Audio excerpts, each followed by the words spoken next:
All right, so just a quick video on value for money. And if you're faced with maybe the same product in a few different sizes, how do you decide which one is better value for money? So the first example here, what's better value? 6-pack of crisps for €1.50, 9-pack of crisps for €2, 12-pack of crisps for €2.90. So, I mean, I think straight away you could probably say 6-packs 150, 12-packs 290. So like if you double a 6-pack, it's a 12-pack. Double 150, it's €3. So clearly the 12-pack is better value than the 6-pack. Harder to do that kind of maths in your head for the 9-pack. So I would say the best thing to do here is what's the cost of one packet of crisps with each option, and then whichever one's cheapest, that's the best value. All right.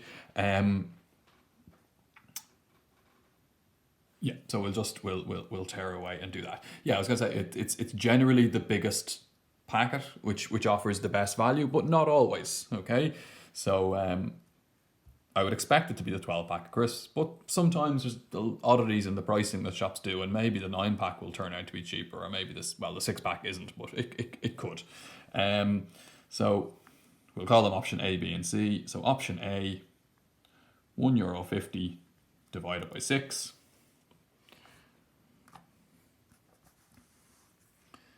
So 150 divided by 6 is 25 cents. Option B, so €2 divided by 9.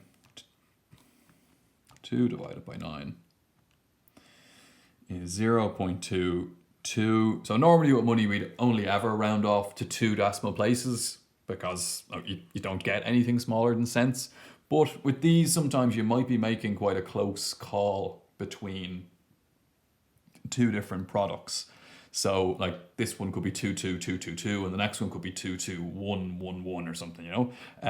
So do go to a couple of extra places maybe than you normally would in a money question, just in case there is a really close call between two products. The last one then, so 290 divided by 12. So 290 divided by 12 is, so 24,166, so maybe 67 rounded off. So what was the best value for money there? It's actually option B. Okay, so like 9-pack for €2 is the best value would be your answer. Okay, so yeah, so not necessarily the biggest packet in that case. One thing I would say to watch out for in these questions is I guess they're all close enough in size. What if they added a fourth option of a 100-pack for €19? Well, if you did 19 divided by 100, you would get €19 divided by 100, 19 cents per pack. So that would be the best value just on kind of just purely money concerns. But what they might say then sometimes in a question is, what's the kind of limitation of that? What's the limitation of just comparing the kind of cost per packet? Well, would you eat 100 packets of crisps before they expire? They only last a certain amount. They only have a short shelf span. Also, well, should you eat 100 packets of crisps within the best before of the crisps? So just be careful. If there is one like really, really big packet, it might be the best value, but there could be then just an extra part of the question asking you just to comment a little bit more, and you might say, even though it's the cheapest, if you end up throwing out 50 of those packets because they've expired, it hasn't proved to be the best value. So that's just in case it comes up. Next one, which is better value?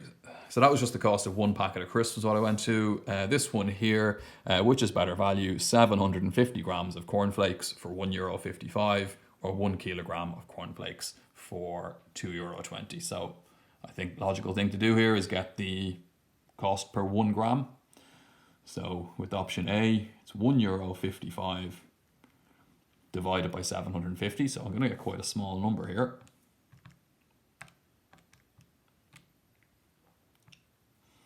So I end up getting 0.002066, etc. Okay, so like that's less than a cent per gram.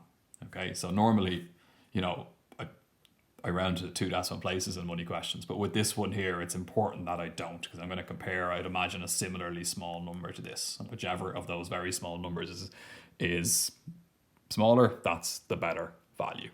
Okay, I suppose if you could write that as 155 cents, and your number would be slightly bigger, but it doesn't matter. Like you're going to compare the two numbers. That's what's important, not the actual number itself.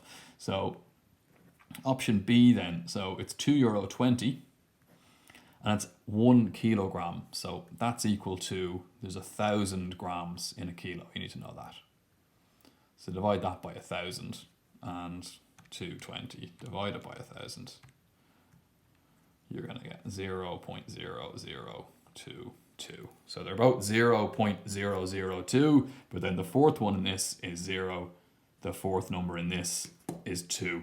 So this one is better value. So again, the smaller one there, contrary to what we might expect, is actually the better value. So you're better off getting the 750 grams for €1.55. These ones again are quite close in size, but, and it would be particularly relevant for something like this if, say, the shop offered a 5 kilo box of cornflakes, you know, up to your waist. Would you be better off buying that if it turned out to be, you know, 0.0015 per gram? Well, maybe not, because certainly cornflakes, once you kind of open them, are going off, and if you eat them in 6 weeks, 2 months time, they're not going to be as pleasant to eat. You might end up throwing them out. So even though a massive 5 kilo box might be cheaper, it mightn't actually be better value. It's certainly not better value if you end up not using it and throwing some of it out. Okay, like I said, that's just maybe a part B to a question they could put on. Last one over here. What's better value for money?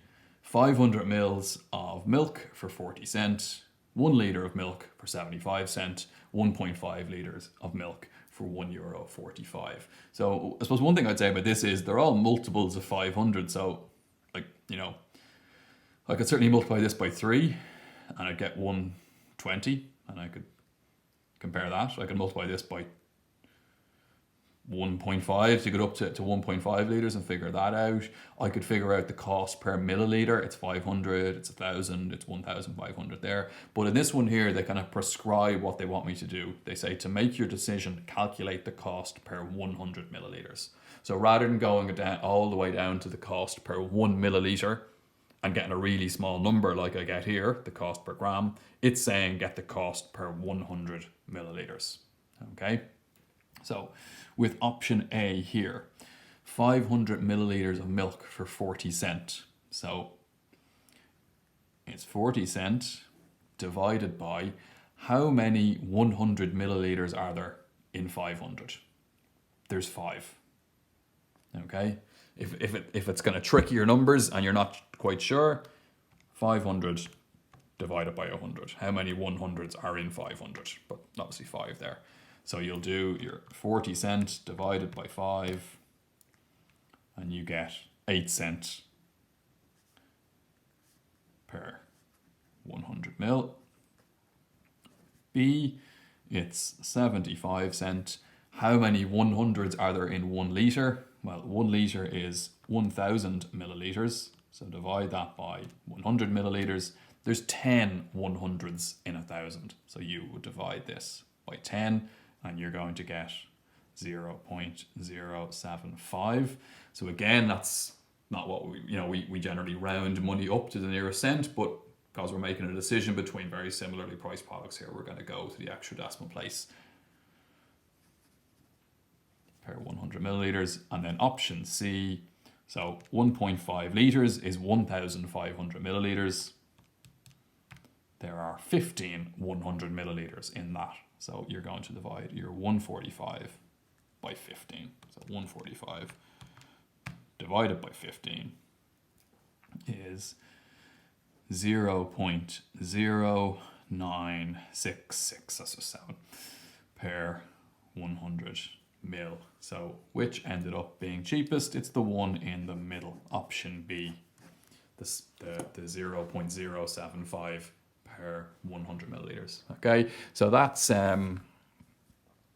value for money. If it's the ones over here, it's kind of up to yourself how you make the decision. Like certainly if the 9-pack was there, I said I could have just done, what if I bought kind of 2 6-packs to get a 12-pack and compare those prices? Or you can always just go back to the price of one package. You can always just go back to the price of 1 gram like you did here. Just be careful. If it tells you it wants it decided based on price per 100 mil, that's what you need to do.